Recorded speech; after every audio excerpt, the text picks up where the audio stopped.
Thanksgiving is here, which means it's the time to be giving, it's the time to be thankful, and as a wrestling YouTube channel, it's only fair that we provide 5 things that we are thankful for the WWE in 2016. Starting off with number 5, WWE finally getting rid of the term diva, and we now have the women's revolution, which is necessarily not all that great, but the landscape for women's wrestling in the WWE is just so much better in 2016 than it was in the past that we had to be thankful for it. Absolutely. I mean, this has been a long time coming, and the whole divas thing, the women's wrestling has been progressing to this point for many years now. And for them finally to drop the divas term, get a new women's championship belt that looks very similar to the men's world championship belt, just to make those advances to putting the women on an equal playing field as everybody else. I think everyone's very thankful that this was the year where the women's wrestling was finally put in just a good direction of, hey, we're making efforts to be equal to all the other divisions. Exactly. We had seen the great matches in NXT leading up to this year, but this is the year it actually finally all started happening on the main roster, and really just a year of progress as far as women's wrestling goes.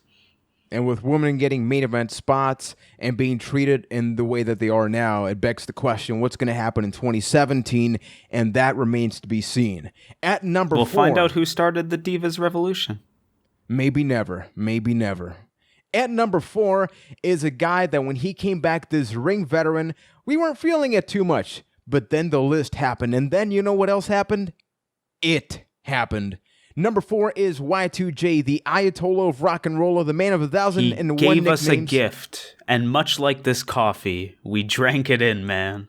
And the coffee never ends. With Chris Jericho, what a year, or really what a last 6 months of the year he's had, where he's able to, remain contemporary. And that's really difficult with a lot of guys, right? Like in today's social media era, he's found a way to be relevant in the way that he overthrows guys like Kevin Owens when it comes to interactivity, and he's become an awesome character and very enjoyable to watch.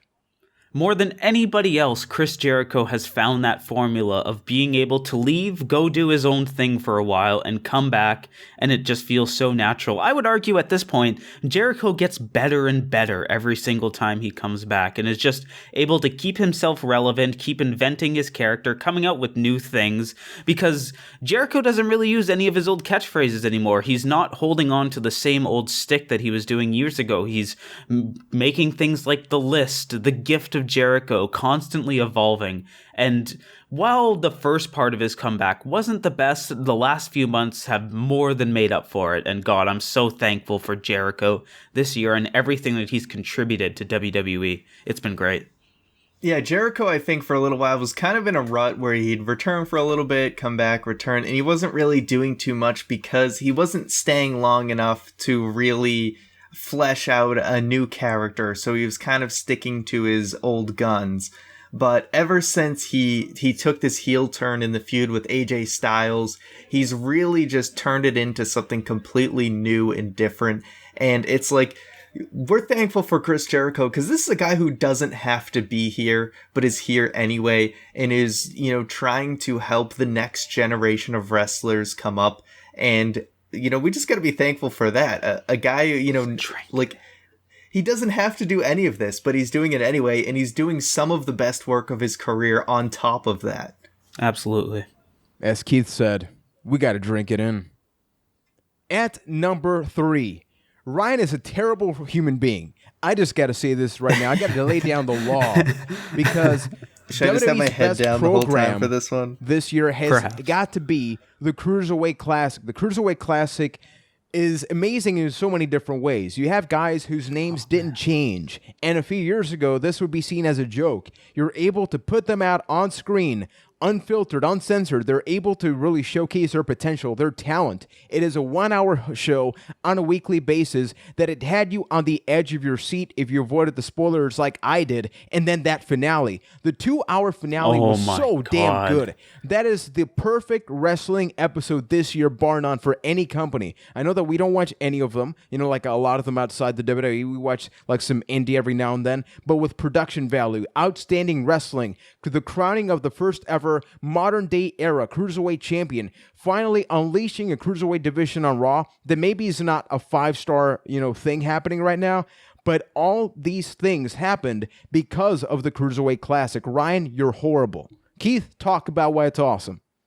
Like you mentioned, Juan, the Cruiserweight division on Raw is what it is, but in this bubble that the Cruiserweight Classic existed in, it's just my favorite thing that has happened this year. It's the thing that I looked forward to the most while it was going on, just every single aspect of it.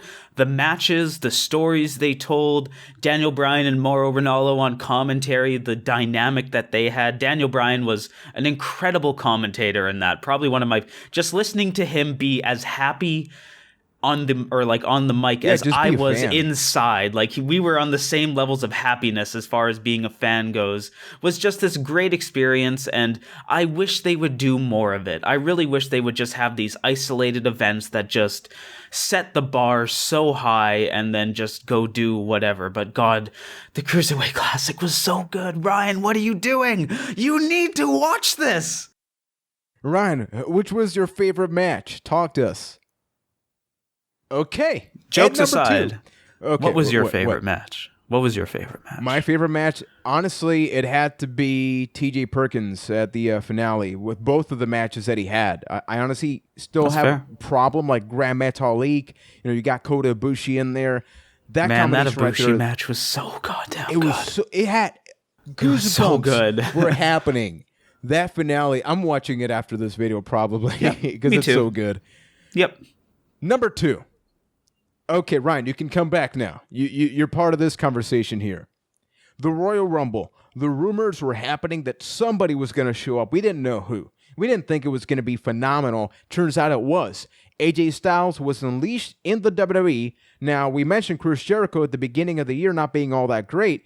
This sort of had something to do with it, where AJ Styles at the beginning wasn't exactly phenomenal. But then all of a sudden, once he was just part of that roster, he clicked on SmackDown specifically with the draft.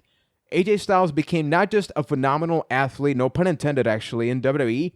It felt like he always belonged there. Something that a lot of guys outside the WWE, when they go in, they still feel like an outsider, yet I can totally say, as somebody that watched AJ in TNA for over 6 years, that the past is the past, and this is now, and this is good. AJ Styles and Jericho really had a lot of parallels as far as their 2016 went, where it was very slow off the start even when they were feuding with each other. But once they both turned heel, man, the world was their oyster at that point. Like in my mind, there is pre-WrestleMania AJ and post-WrestleMania AJ, where pre-WrestleMania came out at the Royal Rumble. It was awesome, but nothing really happened up until after WrestleMania. Then, boy, did things happen then.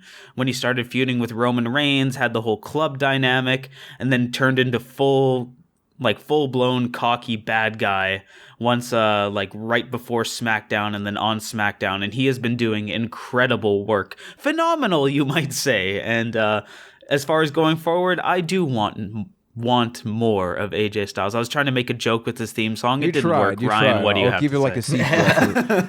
Yeah, AJ, I think it was an adjustment period during his debut, just getting used to the WWE style and all of that. But once WrestleMania happened, it was off to the races. Yeah, he's had some of the best matches without question this year. His matches with Roman Reigns were great. His matches with John Cena have been great. And even just doing comedy angles with James Ellsworth. He's just been awesome. His promos on Talking Smack. I mean, this guy who used to be not known for being good on promos has had a ton of great promos this year. So really, there's nothing he can't do at this point, and has just been probably the MVP of this year. And it's his first year in WWE. How crazy is that? It was such a contrast at the beginning of the year. Everybody was thinking, oh, you got to have the club. And when they split them up, everybody's worried, oh no, how can you do that? Yeah, for Carl and Luke Gallows, not necessarily great afterwards, but AJ, he doesn't need anybody. All he needs is to be the face that runs the place.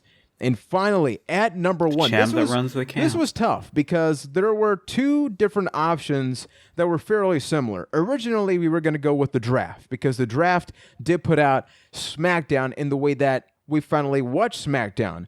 But then we realized as things like Talking Smack happened, as things like SmackDown Live became our main show, the blue brand is officially the number one thing we're thankful for in the WWE in 2016. You have a solid 2-hour show with developing characters. When you look at the Women's Revolution, the women's division on SmackDown, all of them seem like possible contenders to the championship. We just talked about AJ Styles. When you talk about the GM scene, compare Raw to SmackDown, it's not even fair to really say which one's better.